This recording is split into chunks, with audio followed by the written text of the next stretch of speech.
اور شہید مرتا نہیں ہے بلکہ جگہ بدل دیتا ہے۔ اسی لیے ہم لوگ جب کسی کے مرنے کی خبر دیتے ہیں تو کیا کہتے ہیں؟ فلاں صاحب کا انتقال ہو گیا۔ انتقال کے معنی کیا ہیں؟ منتقل ہونا، جگہ بدلنا۔ اس کا مطلب یہ ہے، یہ لفظ عرف عام میں اس لیے استعمال ہوتا ہے کہ جو اہل بیت کی محبت میں مرتا ہے وہ دنیا فانی کو چھوڑ کر ابدی حیات لے کر اس بارگاہ میں جاتا ہے کہ جہاں پہنچنے کے بعد پھر موت کا تصور نہیں ہے۔ ایک صلوات پڑھ دیں محمد و آل محمد پر۔ لہذا معدت ہی سب سے بڑی دولت ہے۔ میں بار بار دور دے رہا ہوں، انشاءاللہ کل کی مجلس ہمارے آپ کے اس عشر محرم کی آخری مجلس ہوگی، کچھ اس میں بھی گفتگو کروں گا، لیکن آج اس سلسلے خطابت کو تھوڑا اور آگے بڑھاؤں تاکہ جو پیغام دینا چاہتا ہوں وہ آپ تک پہنچا سکوں۔ محبت کو جب معراج عطا ہوتی ہے تو مودت کی ابتدا ہوتی ہے، اور مودت معرفت کے بغیر کبھی انسان کو حاصل نہیں ہوگی، اس لیے کہ محبت کا رشتہ جذبات سے ہوتا ہے، انسان ایموشنل ہو جاتا ہے محبت میں، اس لیے کہ جب جذبات بڑھتے ہیں تو انسان عقل کو چھوڑ دیتا ہے، عقل کو بھول جاتا ہے۔ لہذا جو عقل استعمال کرتے ہیں وہ کبھی جذباتی نہیں ہوتے، اس لیے انہیں پتا ہے کہ اس کا نتیجہ کیا ہوگا، اس کا انجام کیا ہوگا۔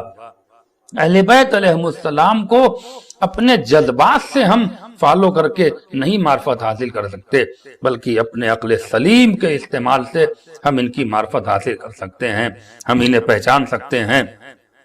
لہذا مودت انسان کو حاصل کرنا چاہیے، اس کے بغیر ہم زندہ نہیں رہ سکتے، عشق آل محمد کے بغیر، عزاداری امام حسین کے بغیر، محبت چہاردہ معصومین کے بغیر، اور وہ تمام معزز ہستیاں، محترم ہستیاں جنہیں اہل بیت نے جن پر فخر کیا، جن پر ہمارے ائمہ اطہار نے فخر کیا، جو ان کے شاگرد تھے، جو ان کے صحابی تھے، یہ معزز ہستیاں ہیں۔ قسم خدا کی ہم تو یہ تمنا رکھتے ہیں کہ ان کے کسی صحابی کے لائق بھی، ان کے شاگردی یا ان کی خاک پاک کے لائق بھی اگر ہم بن جائیں تو یقین جانیے وہ انسان اپنے مقدر کا دھنی مانا جائے گا۔ جو ان کے کسی خاص صحابی کے شاگردوں کے لائق بھی اگر اپنے آپ کو بنا لیتا ہے تو یہ صحیح ہے کہ اس نے دنیا میں بھی اپنی کامیابی حاصل کر لی اور آخرت میں بھی کامیابی حاصل کر لی۔ اس لیے کہ مودت یاد رکھیے گا کبھی بھی مومن کے دل سے نہیں نکل سکتی۔ میں نے کل کی پرسوں کی مجلس میں یہ بات آپ تک پہنچائی تھی کہ اسلام کلمہ پڑھنے سے انسان اسلام کے دائرے میں آتا ہے، لیکن کلمہ پڑھنے سے انسان مومن نہیں ہوتا، اس لیے کہ کلمہ پڑھنے کے بعد آپ صرف مسلمان ہوئے ہیں۔ ایمان کی سند کب ملے گی؟ جب اہل بیت علیہ السلام سے آپ کو محبت اور مودت ہوگی، جب ان پر آپ ایمان لائیں گے تب جا کے آپ صاحب ایمان کہلائیں گے۔ غور فرمائیے گا۔ لہذا علی کی ولایت کے بغیر نہ انسان کا اسلام مکمل ہے نہ ایمان مکمل ہے۔ یہ گفتگو ہو رہی ہے، لیکن اب ایک جملہ کہنا چاہ رہا ہوں۔ عربی میں ایک محاورہ ہے، توجہ چاہ رہا ہوں، عربی میں ایک محاورہ ہے، کیا ہے؟ السمک فی الماء۔ یہ بہت زیادہ عربی میں بولا جاتا ہے، اور جہاں عرب کا ملک ہے وہاں پر عرف عام ہے کہ مچھلی پانی میں۔ قرآن کی آیت کیا ہے؟ مودت قربا میں۔ توجہ چاہ رہا ہوں، ان لوگوں کے لیے اللہ نے مودت کا لفظ نہیں رکھا ہے دیگر کسی شخصیت کے لیے، صرف مودت کا لفظ قربا کے لیے استعمال ہوا ہے۔ لیکن ذرا روک رہا ہوں اس بات سے، قربا کو بھی تھوڑا سا واضح کر دوں تاکہ السمک فی الماء کا نتیجہ آپ تک پہنچا سکوں اور گفتگو آگے بڑھا دوں۔ لفظ قربا، فخر الدین رازی تفسیر کبیر کی دوسری جلد میں تحریر فرماتے ہیں کہ لفظ قربا عربی گرامر سے واحد ہے، سنگل ہے، اور مؤنث ہے یعنی فیمیل ہے۔ قربا فیمیل سے ہے، توجہ جا رہا ہوں، واحد ہے، ایک ہے، اور اس میں تفضیل ہے، یعنی اس ایک